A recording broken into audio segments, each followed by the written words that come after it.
Улуу Британиядагы дүйнөнү дүңгүрөткөн Blue тобу Кыргызстандагы көрөрмандар үчүн музыкалык кече тартуулады. Анда жылдыздар дүйнөлүк хит чыгармаларды аткарып, кыргыз эстрадасынын жылдыздары Бек Исраилов жана Азат Райымбердиев менен бир сахнага Sorry Seems to Me чыгармаларын аткарды. Айта кетсек, иш-чара алгачкы жолу өнөр адамдарынын ортосундагы достук мамилени бекемдөө жана Орто Азиядан чыккан биринчи дүйнөлүк деңгээлдеги музыкалык сыйлыктын алкагында уюштурулду.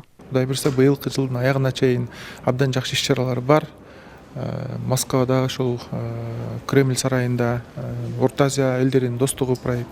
Жылдын аягында Лондондогу ошол падышалык Royal Albert Hall деп коет, дүйнөдөгү эң кол жеткис көптөгөн дүйнөлүк жылдыздар ошол кыялданган концерттик площадка. Ошо Кыргызстандын, Орто Азиянын таланттары бар жакшы бир иш-чараларды өткөрөбүз. Бул дагы биздин мамлекеттин бүтүндүгү, биздин элдин бактылуулугу, кыргыз элинин улуулугу. Мен баягы өзүмдү пиар кылып мактанай деген оюм жок. Көптү көрсө көл болот дейт. Сиздердин да көмөгүңүздөр абдан маанилүү ушул элге жеткизип берген биздин иш-аракетти.